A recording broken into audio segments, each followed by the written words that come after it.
말씀 한 절씩 나눠 읽고 18절은 합독하시겠습니다. 우리가 만일 미쳤어도 하나님을 위한 것이요 정신이 온전하여도 너희를 위한 것이니 그리스도의 사랑이 우리를 강건하시는도다. 우리가 생각하건대 한 사람이 모든 사람을 대신하여 죽었은즉 모든 사람이 죽은 것이라. 그가 모든 사람을 대신하여 죽으심은 살아있는 자들로 하여금 다시는 그들 자신을 위하여 살지 않고 오직 그들을 대신하여 죽었다가 다시 살아나신 이를 위하여 살게 하려 함이라. 그러므로 우리가 이제부터는 어떤 사람도 육신을 따라 알지 아니하노라. 비록 우리가 그리스도로 육신을 따라 알았으나 이제부터는 그같이 알지 아니하노라. 그런즉 누구든지 그리스도 안에 있으면 새로운 피조물이라. 이전 것은 지나갔으니 보라 새 것이 되었도다. 모든 것이 하나님께로서 났으며 그가 그리스도로 말미암아 우리를 자기와 화목하게 하시고 또 우리에게 화목하게 하는 직분을 주셨으니 아멘.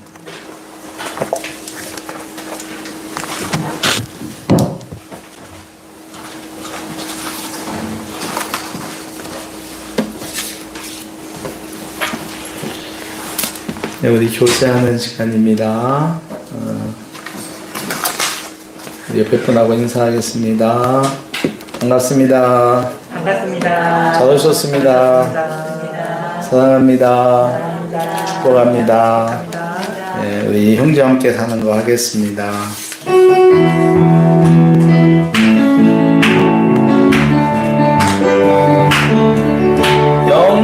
형제와 함께 사는 거 그것은 아름다운 것. 우리는 한 가족, 예수 안에서 한 가족. 당신은 사랑의 자매와 함께 사는 것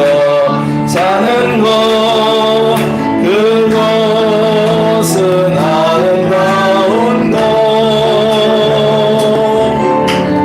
우리는 한 가족, 예수 안에서 한 가족. 당신은 사랑해. 한 번 더 인사하시죠. 사랑합니다. 사랑합니다. 우리 영상으로 읽은 분들에게도 인사합시다. 사랑합니다. 사랑합니다. 기도하고 말씀 듣겠습니다. 하나님 아버지, 오늘도 저희들에게 예배할 수 있는 우리 인생의 가장 값진 시간을 주시고 또 이 시간에 특별히 예배 가운데서도 하늘의 말씀을 들을 수 있는 시간을 주시니 감사합니다. 하나님, 이 시간 우리가 귀를 기울이고 마음의 문을 열고 하늘의 말씀, 주님의 말씀을 듣기를 원합니다. 세상을 창조하시고 인간에게 복을 주시기 원하시는 아버지 하나님, 오늘도 말씀을 통하여 저희의 영혼에 복을 주시고 삶의 육신의 지혜를 허락하여 주시옵소서. 우리 모두가 그 말씀 앞에 겸손하게 하시고 그 말씀 가운데 순종하는 저희들 되게 하시고, 더러는 말씀이 힘든 말씀이 내게 주어진다 하더라도 하나님 그 말씀을 잘 기억하며 나 자신을 성찰하는 복된 시간 되게 하여 주시옵소서. 예수님의 이름으로 기도하옵나이다. 아멘.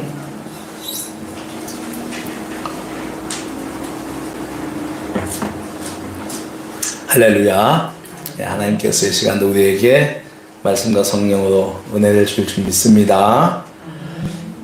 이제 4월이 돼서 정말로 이제 진짜 봄이 된 것 같죠? 그렇습니다. 내일부터는 이제 사순절 마지막 두 주간으로 사순절의 영성에 대하여 더 깊게 생각하는 절기입니다. 여러분, 한국 교회는 사순절을 공식적으로 지키진 않아요. 그게 천주교에서 규례가 됐다고 해서 지키지 않는데, 실상 요즘 사순절을 지키는 교회가 많아졌습니다. 왜 그러냐면 이때가 아니면 우리가 우리 자신을 성찰하고 또 회개하고 또 절제하고 하는 때가 없어요. 세상살이가. 그래서 이 40일간만이라도 우리가 하나님께 우리 자신을 좀 비춰보고 말씀 가운데 비춰보고 회개하고 또 내 욕망을 좀 자제하고 또 가난한 삶을 돌아보는 그런 의미에서 이 사순절 우리에게 매우 필요한 그런 절기라고 생각을 합니다. 이제 2주 남았어요. 2주. 이번 주하고 다음 주 끝나고 나면은 17일 날 이제 부활절이면 이제 무거운 또 축축한 사순절이 지나고 이제 밝은 부활절이 옵니다. 자, 사순절은 주님의 고난을 묵상하는 절기입니다. 그 고난의 정점이 바로 십자가죠. 한번 따라해 볼까요? 십자가. 네, 그래서 우리는 이 고난, 이 사순절에 십자가를 우리는 아주 그냥 물리도록, 진리도록 십자가를 드려야 되는데, 그렇게 6주 동안 계속 십자가 설교하면 교인들이 다 죽을 것 같아서, 그죠? 예. 정말 그냥 다들 그냥 어떻게 될 것 같아서 그렇게는 하지 않습니다. 그러나 우리가 이번 주하고 다음 주는 우리가 십자가 설교를 좀 드려야겠다 생각입니다. 영국의 신학자 포사이스 박사가 이런 말을 했다고 합니다. 오직 십자가를 바르게 이해할 때만 우리 시대가 요구하는 복음의 영적 권위와 생명력이 충족되고 복음의 올바른 방향 제시와 그 최종 목표가 달성된다고 했습니다. 그러니까 십자가를 우리가 바르게 알 때 비로소 우리가 말하는 예수 그리스도의 복음의 영적 권위가 세워진다는 거예요. 그리고 그 복음이 말하는 올바른 삶의 방향, 어떻게 살아야 되는가, 그 방향과 함께 목표가 정해진다고 하는 것입니다. 이 포사이스 박사의 말에는 오늘날 교회나 성도들에게 있어서 복음이 가지는 영적인 권위가 많이 상실된 것을 말해요. 그러니까 그리스도의 복음의 그 권위, 이것도 많이 상실되고 그 복음이 가르쳐주는 어떻게 살아가야 한다고 하는 방향성도 훼손되었다고 하는 것입니다. 성도들은 진리에 대한 올바른 관점이나 균형을 잃어버리고 세속화되었습니다. 교회가 세속화되었으니 교인들도 세속화되겠죠. 그 가장 큰 이유를 이 학자는 십자가에서 벗어났기 때문이다 라고 찾아요. 그러면서 십자가를 중심으로 신앙이 집약되고 형성돼야 하는데 그렇지 못했기 때문에 다시 진정한 개혁은 성도들이 십자가 중심으로 다시 모여야 한다라고 이야기를 합니다. 여러분 살아갈 때 십자가 얼마나 생각하세요? 십자가 하면 떠오르는 거 뭐 있나요? 그렇죠. 목걸이, 십자가 목걸이. 그러니까 이게 뭘 말하냐면은 십자가의 정신, 십자가의 신앙은 까맣게 잊어버리는 거예요. 있고 이 세상의 환경 속에서 하루하루를 허덕이며 살아가는 거예요. 그러다가 어느 날 갑자기 십자가 하니까 갑자기 정신이 번쩍 드는 거죠. 십자가 뭐지? 그러면서 이제 뒤통수를 맞은 것 같은 어떤 느낌이 들기도 합니다. 자, 오늘은 우리가 말씀을 좀 찾아서 보면서 할 거예요. 로마서 4장 25절 먼저 보겠습니다. 로마서 4장 25절 245쪽입니다. 그 어중간에 다 있어요. 자, 로마서 4장 25절. 음, 245쪽입니다. 우리가 정신 차리기 위한 십자가 신앙을 다시 갖기 위한 말씀들이에요. 자, 로마서 4장 25절 같이 읽겠습니다. 시작. 예수는 우리가 범죄한 것 때문에 내줌이 되고 또한 우리를 의롭다 하시기 위하여 살아나셨느니라. 아멘. 십자가에서 이루어진 두 가지가 나와요. 하나는 우리 죄에 대한 속죄, 그죠? 내줌이 되었다. 우리가 범죄한 것 때문에 내줌이 됐다. 이건 속죄죠. 그리고 또 하나가 있어요, 그죠? 의롭다함을 받은 칭의. 그러니까 속죄와 칭의가 이 십자가 안에 있다는 거죠. 자, 이어지는 좀 더 볼게요. 로마서 5장입니다. 5장. 자, 5장 6절부터 10절까지도 한번 볼게요. 다시 이걸 설명을 하고 있는데요. 6절부터 10절까지 좀 깁니다. 길진 않은데 그래도 다시 한번 읽어볼게요. 시작. 죄인될 때 기약대로 그리스도께서 경건하지 않은 자를 위하여 죽으셨도다. 의인을 위하여 죽는 자가 쉽지 않고 선인을 위하여 용감히 죽는 자가 혹 있거니와 우리가 아직 죄인 되었을 때 그리스도께서 우리를 위하여 죽으심으로 하나님께서 우리에 대한 자기의 사랑을 확증하셨느니라. 그러면 이제 우리가 그의 피로 말미암아 의롭다 하심을 받았으니 더욱 그로 말미암아 진노하심에서 구원을 받을 것이니 곧 우리가 원수 되었을 때 그의 아들의 죽으심으로 말미암아 하나님과 화목하게 되었은즉 화목하게 된 자로서는 더욱 그의 살아나심으로 말미암아 구원을 받을 것이니라. 아멘. 우리가 좋아하는 말씀입니다. 우리가 죄인 되었을 때 사랑하셨다. 자, 이 말 전체 이거예요. 우리를 위해 돌아가셨고 그가 십자가에서 흘리신 피로 인하여 우리는 의롭다 하심을 받았다. 이 의롭다 하심으로 우리는 하나님과 화목하게 되었고 이 화목이 우리 구원의 완성을 이루었다. 이런 뜻입니다. 자, 십자가를 통해서 우리 죄가 속죄가 되고 속죄함 위에 칭의가 부어지고 칭의를 통해서 하나님과 화목하게 되고 그것이 구원이다. 이런 말씀이에요. 할렐루야. 자, 오늘은 교리 설교예요. 교리 설교라기보다는 십자가 설교인데 여호수아서는 우리가 이제 재밌잖아요, 그죠?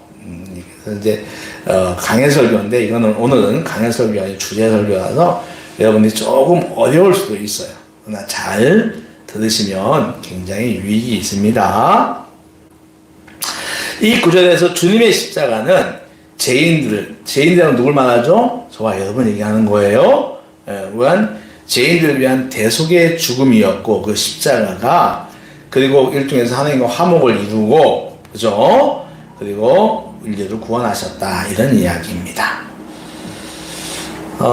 우리 주님께서 십자가에서 죽으심으로 이룬 가장 큰 것은 바로 한번 따라해 보세요. 죄에 대한 승리.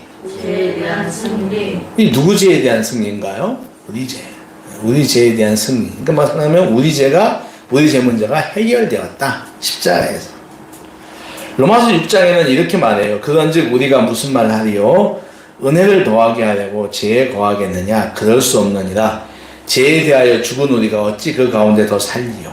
그러니까 죄에 대하여 죽었다 이거예요. 누구가? 저와 여러분이.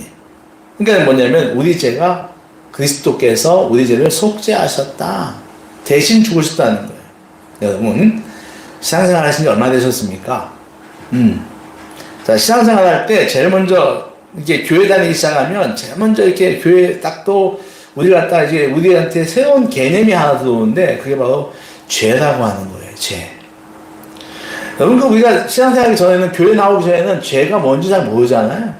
그렇죠? 죄가 뭔지는 모르고 그냥 모르고 또 지겨 막 그냥 거기서 집에서도 아무런 마음에 꺼리낌도 없어. 거짓말 같은 거 해도. 근데 신앙생활 하면은 거짓말 여전히 하지만 하면 되면 이거 죄인데? 라고 하는 십계명을 어겼는데? 라는 생각들이 들잖아요. 그러니까 신앙생활 하기 전에는 죄에 대해서 모르지만 신앙생활을 시작하면 우리는 죄 문제를 만나요. 전에는 그러니까 신앙생활 하기 전에는 몰랐던 우리 안에 죄들이 매우 많아. 그걸 알게 되는 거예요. 그죠? 우리 안에 죄들이 많잖아요. 교만, 또 원망, 질투, 시기, 폭력, 혈기, 거짓말, 남을 미워하는 거 많습니다. 그래서 이 죄 문제는 그리스도인의 성숙과 미숙을 가늠하는 기준점이 되고요. 승리와 패배의 기준점이 됩니다. 뭐가요? 죄. 예. 그래서 사람들은 또 성도들은 이 죄를 이기려고 합니다. 싸우기도 합니다. 근데 여러분 죄와 싸워보셨죠? 뭐 신앙생활 오래 하는 사람들은 죄 안 지려고 얼마나 그냥 힘주고 막 특히 난 안 지을 거야 막 하는데 결국은 헷가닥 넘어간대. 예. 이길 수 없어요. 왜 그러냐면 우리는 죄를 따라해보세요. 우리는 죄를 이길 수 없다. 죄를 이길 수 없다. 왜냐면 우리가 본질상으로 진노의 자식이라고 돼 있어요. 그래서 그래요. 그러니까 우리는 죄를 짓기 때문에 죄인이 아니라 본질이 죄로 훼손된 죄인이기에 죄를 지을 수밖에 없는 거예요. 이건 우리의 본질적 정체성이 뭐다? 죄인이다는 거예요. 그러니까 죄를 아무리 안 지려고 아무리 싸워보려고 해도 그거는 안 된다. 이런 거라고 이게. 우리가 여러분 영수철 있잖아요. 영수철을 우리가 튀어나오지 않게 하려고 어떻게 합니까? 튀어나오지 못하게 하려고 손으로 꽉 누르잖아요. 그죠? 예. 근데 이게 계속 그렇게 영원히 누를 수는 없잖아요. 손을 떼면은 폭발하는 거죠. 예. 그러니까 누르는 힘에 비해서 더 많이 튕겨나가요. 쟤를 안 지려고 막 하다가 뻥 터지면 그냥 어마어마하게 그냥.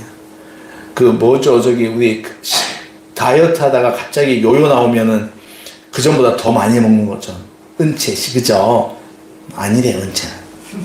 그래서 우리 은채 자매님이 다이어트 잘하고 있는 것 같아요. 예. 이런 거죠. 나 건들지 마라. 뚜껑 열린다. 이런 말이 있어요. 그러니까 죄 짓는 걸 참다가 폭발한다는 뜻이죠. 그러니까 교회 안에서는 천사 같은데 집에 가면은 적나라하게 다 드러난다. 이런 거죠. 그런데 또 우리가 이제 성도잖아요. 그리스도인이잖아요. 그러니까는 뭐 잘못을 지으면 죄를 짓고 나면 거기에 대해서 뭐 세상 사람들은 별거 아닌 거 생각하는데 우리는 또 생각을 해. 내가 왜 그랬을까? 그죠? 또 날 갖다 막 자책해. 정죄해. 이 정서적인 반응은 안 믿는 사람도 우리가 훨씬 더한 거예요. 여러분 아셔야 됩니다. 우리가 그래도 예수 안 믿는 사람보다 조금 거룩합니다. 믿습니까? 조금 더 착해요. 아주 많이 착하진 않고 조금 더 착합니다. 요즘 착한 게 자꾸 없어진다 그러잖아요. 점점 세상 사람은 똑같이 거짓말하고 욕심부리고 막 그냥. 근데 그래도 우리는 조금은 착해요. 따라 해볼까요? 우리는 그래도 조금 더 착하다. 그래도 조금 더 착하다. 아이, 그럼요. 예. 그러니까 계속 죄에 대해서 우리 가운데 힘든 거예요. 그러니까 죄를 안 지려고 막 하는데도 죄를 지어요. 그런데 그 존재가, 나는 그러면, 난 죄 질 수밖에 없는 존재구나 하면서 또 슬퍼져. 그러지 않습니까? 그래서 누가 이런 얘기해요. 우리 육신은 죄 공장이다. 그러니까 문 닫을 때, 그 죽기까지 우리는 죄를 짓는다. 이런 게 말이에요. 죄의 힘이 참 무서운데, 여러분 그 물속에서 깔아앉는 미숫가루 같다고 해요. 네, 여러분 미숫가루 아무리 저어도 미숫가루 물속에 남아 있습니다. 미숫가루 세요. 무슨 말입니까? 완전히 없어지지 않는다 이런 뜻입니다. 내가 처한 환경과 내 안의 감정은 이 죄의 미숫가루를 어김없이 흔들어서 엎어놓습니다. 다시 말하면 내가 처한 환경과 내 안의 감정들이 나로 하여금 계속 죄를 짓게 한다는 뜻입니다. 이럴 때 괴롭죠. 그래서 죄와 싸우려 합니다. 발버둥을 칩니다. 그런데 어찌된 건지 죄와 싸우려 하면 할수록 죄의 능력은 더 강력해집니다. 혹은 늪같죠. 빠져나오려고 한 발을 내디디면 더 깊숙이 빠지는 것 말입니다.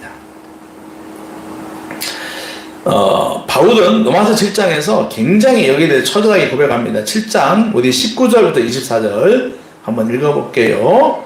로마서 7장 19절부터 24절입니다. 시작. 내가 원하는 바 선은 행하지 아니하고 도리어 원하지 아니하는 바 악을 행하는도다. 만일 내가 원하지 아니하는 그것을 하면 이를 행하는 자는 내가 아니요 내 속에 거하는 죄니라. 그러므로 내가 한 법을 깨달았노니 곧 선을 행하기 원하는 나에게 악이 함께 있는 것이로다. 내 속사람으로는 하나님의 법을 즐거워하되 내 지체 속에서 한 다른 법이 내 마음의 법과 싸워 내 지체 속에 있는 제 법으로 나를 사로잡는 것을 보는도다. 오라 나는 공고한 사람이로다. 이 사망에서 누가 나를 건져내랴. 아멘. 여기서 오호라 그래요. 오호라. 이거는 거의 절규 수준입니다. 네. 여러분, 사과나무에게 아무리 배가 맺히라고 해도 배가 맺히지 않습니다. 야! 너 왜 배가 안 열리냐면서 막 혼내면서 가지를 다 잘라버려도 그거는 배나무입니까? 사과나무입니까? 사과나무예요. 이게 우리라고 하는 거죠. 그렇다면 이 죄의 딱지를 우리는 처리할 수 없는가 하는 것입니다. 이 죄의 이 정체성을 우리가 처리할 수 없는가 하는 것이죠. 아닙니다. 있습니다. 그것이 바로 십자가입니다. 따라하세요. 십자가. 우리 주님은 십자가에서 인간의 죄, 저와 여러분의 죄를 처리하셨습니다. 그분은 우리의 본질적 죄인의 딱지를 당신의 몸에 피를 흘려주심으로 떼어내어 주셨다고 하는 것입니다. 할렐루야. 문제는 우리가 주님이 떼어놓은 죄를 우리가 내 힘으로 떼려고 하는 것입니다. 결코 안 됩니다. 우리의 죄 문제는 주님이 승리해 놓은 십자가 안에 들어갈 때, 그 안으로 들어갈 때야 이길 수가 있다고 하는 것입니다. 우리는 죄를 짓지 않으려고 노력을 합니다. 그러나 노력하는 것 자체가 자기가 해결하려고 하는 교만이고 착각입니다. 우리는 죄를 짓지 않을 수가 없습니다. 한번 예를 들어 볼까요? 자, 제가 지금 이게 이게 탭, 자, 이거 손을 들고 있습니다. 자, 이게 영원히 들 수 있을까요? 잠시는 들고 있지만 중력에 의하여 내 팔의 힘은 빠집니다. 그죠? 이렇게 탁 하면 두 개 다 되면 어떻게 되죠? 떨어집니다. 그런데 이거 갖다가 우리 집 강제상에 이렇게 놔보십시오. 그러면은 이 강제상이 무너지는 때까지 이 아이패드가 아니다. 갤럭시 탭은 여기 있을 거예요. 이게 십자가 능력이라는 거예요. 우리 손에 있는 것이 아니라 예수의 손 안에 십자가 안에 있을 때 우리는 된다. 우리는 우리 죄를 십자가 앞에 가져가야 합니다. 십자가 안으로 들어가야 합니다. 그러면 해결되는 거예요.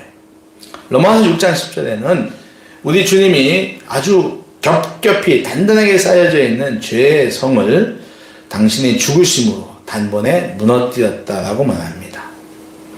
우리가 우리 죄에 대하여 이기는 길은 십자가밖에 없음을 꼭 기억하시기 바랍니다. 우리는 죄 문제에 대한 패러다임을 바꿔야 돼요. 어떻게 바꾸냐면 따라하세요. 나는 안 된다. 십자가만 된다. 십자가만 된다. 아멘.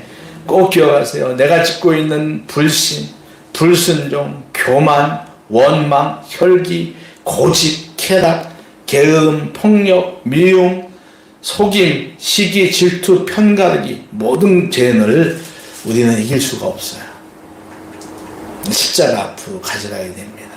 십자가 앞에 갈 때 우리는 비로소 죄에서 승리할 수가 있습니다.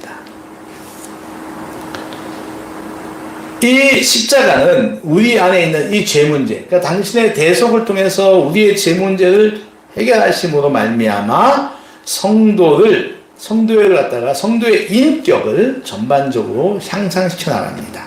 그러니까 다시 말하면 이 십자가 대속은 우리의 죄 문제를 통해서 우리 인격을 성숙하게 한다는 뜻입니다.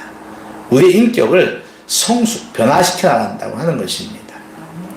로마서 12장 2절에 이런 말씀이 있죠. 오직 마음을 새롭게 함으로 변화를 받아. 이런 말이 있습니다. 십자가 앞에서 죄의 딱지를 떼어 새로워진 마음으로 삶의 변화, 즉 인격의 변화를 받으라고 하는 것입니다. 죄에 대한 내 중심이 이동되는 거예요. 내 세계관, 내 가치관의 변화가 이루어졌다는 것입니다. 내 몸의 근본인 내 자아가 바뀌었다는 것입니다. 그리스도의 십자가 안에서요. 시작된 일이죠. 오늘 우리가 읽은 고린도후서 5장 13절 14절은 어투가 강합니다. 예수없지 않아요. 13절 앞에 뭐가 나오죠? 우리가 라는 말이 나오죠. 우리가 나오고 다음에 또 무슨 말이 나와요? 우리가 만일 미쳐서도 이런 말 잘 안 쓰는 말이에요. 그죠? 그리고 뒤에 보면 14절 보니까 그리스도의 사랑이 우리를 강권하시는도다. 이런 말 다른 용어들보다 좀 강한 용어들입니다. 그러니까 바울이 이렇게 강하게 이야기하려고 하는 이유가 있어요. 오늘 17절 말씀 우리가 읽었던 말씀 보면은 그는 자신을 가리켜서 새로운 피조물이라고 합니다. 무슨 피조물이요? 그죠? 새로운 피조물. 즉 예전의 내가 아니다라는 거예요. 예전의 내가 아니야. 새로운 나다라고 하는 것입니다. 새로운 나는 어디서 나오는가? 그럼 이 새로운 나는 어디서 시작되는가 하면 그 본질적 자아의 중심이 이동한 데서 나오는 거예요. 여러분 자아라는 말 좀 잘 기억하면 좋을 것 같아요. 인격의 근본, 우리 몸의 모든 정신 인격의 근본이 자아예요. 에고. 이것이 자리를 옮긴 거예요. 그러니까 옛사람에서 새 사람이 되었다라고 하는 거예요. 보다 새것 되었다고 하잖아요. 근데 여러분, 그건 바울이 이렇게 쌍꺼풀 했나요? 쌍수했나요? 네? 뭐 코를 세웠나요? 아니잖아요. 그러니까 육신은 똑같아. 예전에 바울 그대로입니다. 그러니까 그의 외모나 기질이나 성격은 변하지 않습니다. 그는 여전히 자신의 기질로 소아시아 다니면서 복음을 전합니다. 그렇다면 이 세 사람은 내 기질을 다른 무엇으로 대체시킨 것이 아니라 내 자아가, 내 아주 뿌리 깊은 자아가 그리스도의 십자가 안으로 들어갔다는 걸 의미해요. 아멘. 내 자아가, 내 정신과 내 인격의 모든 근본적인 그 자아가 그리스도의 십자가 안으로 들어갔다고 하는 것입니다. 그래서 읽었다가 바울은 갈라디아서 2장 20절에 뭐라 그러죠? 이제는 내가 사는 것이 아니요 내 안에 누가 산다? 그리스도가 산다라고 표현하는 거예요. 내가 사는 게 아니야. 분명히 난 내 몸이야. 그런데 내 안에 사는 거는 내가 아니라 누가 산다? 따라하십시오. 그리스도. 예. 주님은 내 안에 있는 기존의 기질이나 성격을 다른 곳으로 바꾸시는 것이 아니라 가장 깊은 곳에 있는 내 자아를 바꿔놓으시는 거예요. 여러분 실상 우리가 죄 때문에 고민하는데 죄만큼이나 무섭고 강한 것이 내 자아예요. 에고. 그 죄를 지키지 않는 또 근본적인 것들이죠. 여러분 상담을 하다 보면 제가 여러 사람을 만나는데 공통점들이 있어요. 그것은 그중에 어떤 있냐면 이 상처를 상담하러 저희 오는 사람들은 상처를 다른 사람들보다 잘 받아요. 그래서 이런 사람은 상담을 여러 번 하고 또 내적 치유를 반복합니다. 그러니까 정기적으로 해요. 네. 그런데도 변화가 안 돼. 그러니까 상담 받을 때 뿐이에요. 시간이 조금 지나면 다시 돌아와요. 그래서 또 상처를 받아요. 이런 경우에는 자아가 상처를 받았기 때문입니다. 그래서 상담은 문제 해결에 진정한 해결책이 되지 않아요. 세상에서는 세상 상담은, 일반 상담은 맨날 얘기하지만 우리 기독교 상담은 결코 상담은 문제 해결하지 못합니다. 근본적 해결 누가 하냐? 성령님이 하시는 거예요. 할렐루야. 네, 말씀이 하는 거예요. 또 하나의 경우가 있어요. 그러니까 상담하러 오는 사람들이 이렇게 공통점을 제가 보면 또 하나가 있는데 뭐냐면 이 사람은 첫 번째는 상처를 잘 받고 정기적으로 상처를 받아. 약간 보면 상처 중독인 사람도 있어요. 네. 그래 통해서 자기를 연민하고 막 그런 게 있거든요. 자, 또 하나의 경우가 있냐면 고집이 굉장히 셉니다. 그래서 상담을 하잖아요. 이제 하면 이제 제가 그 다음 내담자고 내가 상담자니까 이제 얘기를 해주잖아요. 아, 참 이러네. 이렇게 하십시오. 라고 하면은 안 들어요. 그럼 뭐하러 상담하러 하는지 몰라. 응? 그래, 니네 어려서 몇 번 반복해요. 그래서 당신, 그 다음에 상태를 얘기해 주는 거야. 이랬습니다. 뭐. 그리고 처방도 줘요. 똑같으니까 상담도. 이렇게 하십시오. 그러면요, 알았다 그래요.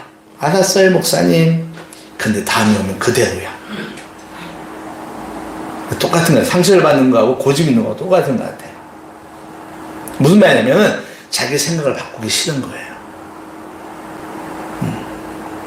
여러분, 자아가 이래. 자기 생각 바꾸기 싫어하는. 그러니까 이걸 죽여? 이 자아를 죽여? 불가능한 거예요. 그래서 성경이 이렇게 말해요. 나를 죽이려고 하지 말고 그리스도 안에서 너의 자아를 이동시켜라 그래요. 십자가 앞에서 이동시키는 거예요. 그리스도의 십자가를 통해서 내 죄와 내 죄의 바탕이 되는 내 자아가 바뀌는 거예요. 넘어가는 거예요. 우리는 항상 이 죄성을 가진 자아의 지배를 받고 있죠. 이 자아는 강합니다. 그런데 사람들은 잘 몰라요. 그 자아가 얼마나 강하고 독한지, 죄에 쩔어 있는지, 이 강하고 독한 자아가 나를 주장해요. 내가 처한 환경과 모든 자리에서 작동을 합니다. 조용히 혼자 있을 때도 작동합니다. 그래서 죄짓게 해요. 혼자 있을 때도. 일터, 직장, 가정, 교회 등 관계를 맺는 모든 자리에서 이 작동을 합니다. 이 죄성이. 그러니까 죄의 독을 막 뿜어내는 거예요. 그리스도의 향기가 아니라 죄의 향기를 막 뿜어내는 거예요. 독한 자아는 우리의 현재를 통하여 여지없이 작동합니다. 여러분, 인간관계 있잖아요. 간혹가다 하나님께 이런 질문할 때 있죠. 아, 주님, 하나님, 왜 내 주변에는 나와 맞는 사람들보다 맞지 않은 사람들이 왜 이렇게 많아요? 왜 나랑 좀 비슷하고 나랑 생각도 많고 큰 사람들 좀 붙여주시지. 왜 보면 그런 사람들 한두 사람밖에 없고 나랑 다른 사람이 왜 이렇게 많습니까? 왜 나를 이렇게 힘들게 하십니까? 근데 여러분, 문제는 상대방이 있는 게 아니라 나한테 있어요. 왜곡된 내 자아 때문에 그래요. 왜곡된 내 자아 때문에. 내 자아가 얼마나 독합니까? 여러분, 옆 사람 보고 찔러보라고. 근데 우리 정도 형제님하고 칠수 형제님이 둘이 있는데 서로 이제 찌르기 하는 거야.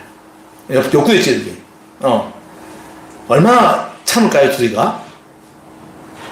그죠? 얼마나 참을 것 같아요? 응? 하지마. 하지마. 하지마. 하지마. 하지마! 저 양마같이, 점잖은 양마 같은 우리 칠성님도 폭발합니다. 대폭발이죠. 그리고는 후회합니다. 근데 그런 자신을 또 막 혐오해요. 아유, 내가 그걸 못 참고. 중심의 이동이 없이는 불가능하다. 따라하세요. 자아의 이동이 없이는 불가능하다. 스스로 속고 있는 거예요. 다 자신에게. 여러분, 아무리 잘 믿고 아무리 봉사해도 근본적으로 죄된 자아가 처리되지 않으면 언젠가는 폭발합니다. 근데 더 무서운 건 그 폭발 때문에 자기만 다치면 몰라도 옆에 사람 다 다쳐. 파편이만 날아가는 거예요.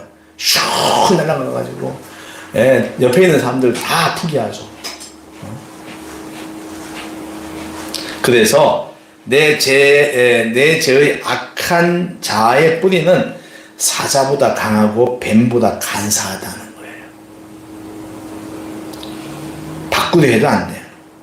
그러니까 우리의 문제는 바뀐다고 해서 해결되지 않는다. 내 자아의 중심이동, 즉 내 인격의 근본인 자아가 그리스도에게로, 십자가에게로 이동돼야지만이 가능하다고 하는 겁니다. 나는 변화되었다고 나는 변화되어서 해결되었다고 생각하지 마세요. 여러분 메두사라는 괴물 아시죠? 들어보셨죠? 메두사. 우두사 같은. 메두사. 여러분 메두사는 어떤 괴물입니까? 뱀이에요. 그죠? 자, 메두사는 어떻죠? 그놈을 죽이려고 해서 어떻게 합니까? 머리를 자릅니다. 네. 자르면 그 메두사는 다시 납니다. 다시 모래가 생기죠. 그 괴물 메두사예요. 우리가 받은 상처가 그래요. 해결됐다고 하지만 그 상황이 오면 어김없이 감정이 올라오는 거예요. 죄입니다. 성도는 변화된 삶이 아니라 따라하세요. 바꾸어진 삶을 살아야 한다. 바꾸어진 삶을 살아야 한다. 체인지가 아니라 익스체인지가 돼야 한다는 거예요. 한번 따라해보세요. 한 번 더. 성도는 변화된 것이 아니라 변화된 것이 아니라 바꾸어진 삶을 살아야 한다. 바꾸어진 삶을 살아야 한다. 잘 옮겨야 돼요. 십자가 앞으로 옮겨야 됩니다. 그러면 자연스럽게 내 자아는 변화됩니다. 나를 자주 바꾸려고 하지 말고 내 자아를, 내 죄를 해결하신 그리스도의 십자가 앞으로 가져가라고 하는 거예요. 우리는 약점을 누가 건드리면 불편합니다. 그러다가 두 번, 세 번 건드리고 자극하면 폭발합니다. 그런 나를 보고 또 놀랍니다. 이때 하나의 진리를 발견하게 돼요. 그 진리는 뭐냐면은, 내 힘은 안 되는구나. 네. 나는 내 힘으로는 결코 안 되는구나. 한번 따라해볼까요? 나는 내 힘으로는 결코 안 되는구나. 결코 안 되는구나. 오호라, 오호라. 나는 죄인이로구나. 나는 죄인이로구나. 네. 바울이 고백한 건 똑같습니다. 바울은 우리의 근본적 자아가 예수 안으로 자리를 이동하라고 매우 강조합니다. 내 자아의 중심을 그리스도에게 옮기면 나의 모든 것은 정말로 변한다. 내 생활이, 내 언어가, 내 행동이, 내 가정이, 내 직장이 그리스도 안으로 들어간다고 하는 것입니다. 다시 한번 말씀을 찾아볼게요. 갈라디아 2장 20절. 아까는 제가 말씀 안 드렸는데 볼게요. 갈라디아 2장 20절. 신약성경 304쪽입니다.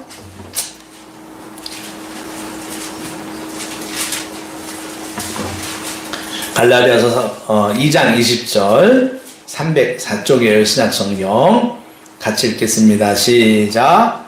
내가 그리스도와 함께 십자가에 못 박혔나니 그런즉 이제는 내가 사는 것이 아니요 오직 내 안에 그리스도께서 사시는 것이라.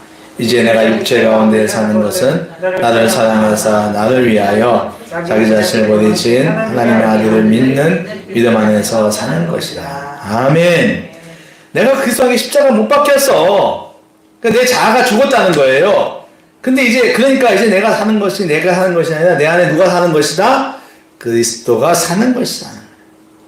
내가 육체 안에 사는 거, 맞아. 내가 지금도 그렇다고 육체가 없어진 거 아니니까. 사는 것은 나를 위하여 자기를 버리신 하나님 아들 믿는 믿음으로 사는 것이다. 할렐루야.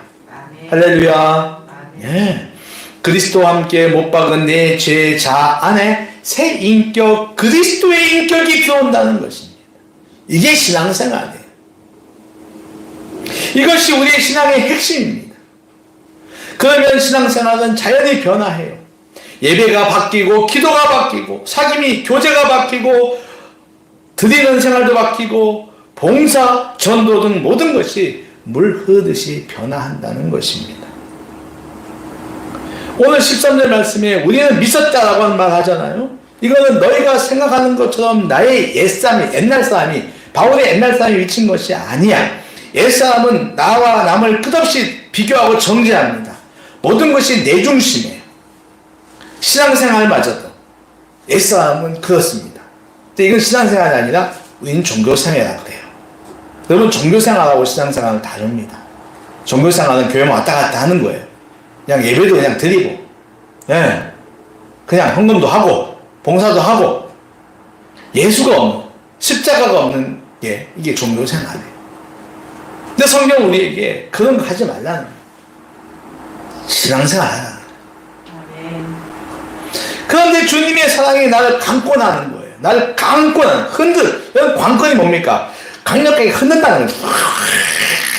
마치 쏟아지는 폭포수처럼 나를 막 지배하는 거예요. 제가 아주 옛날에, 아주 옛날에 필리핀에 갔어요. 무슨 폭포지? 그거 유명한, 막 무슨 폭포가 있어요. 예, 그 폭포가 낮아가지고 밑에 물 수심이 관광객들이 배 타고 갔나? 어쨌든 들어갔어요.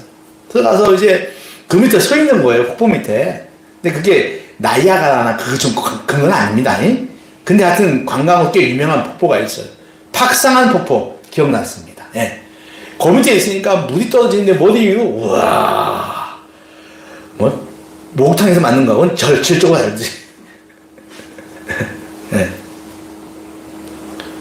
그게 날 지배하는 거예요.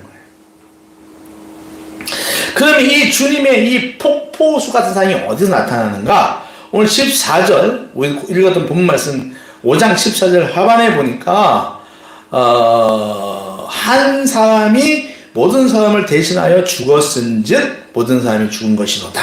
그러니까 한 사람이 모든 사람, 우리 예수님께서 모든 사람을 대신해 죽은 십자가에서 이 강권적인 사랑이 나타난다고 하는 겁니다. 믿습니까? 결국 십자가에서 대속의 죽음, 칭의 구원을 이루셨는데 그 사랑 안에 우리가 그 사랑 앞에 내 자아가 들어갈 때 우리의 제약된 자아는 비로소 새로운 사람으로 바뀐다고 하는 것이. 그리스도의 십자가 죽음이 내 자아를 갖다가 죽였다고 하는 거예요. 말씀을 정리합니다. 사랑하는 성도 여러분, 강권하시는 십자가의 사랑이 여러분에게 넘치기를 소망합니다. 소망합니다. 특히 사순절이 기뻐져가는 이 2주간 여러분 십자가를 더 많이 생각하고 고질적인 내 죄를 그 십자가 앞에 가져가시기를 권해요. 정말 여러분이 갖고 있는 그 고질적인 죄악이 무엇입니까? 교만입니까? 불순종입니까? 아니면 누구를 시기하고 미워하는 것입니까? 십자가 앞에 가져가십시오. 여러분을 위해서 죽은 그 십자가 앞에 그 여러분의 모든 죄를 대속하시는 그 십자가 앞으로 가져가십시오.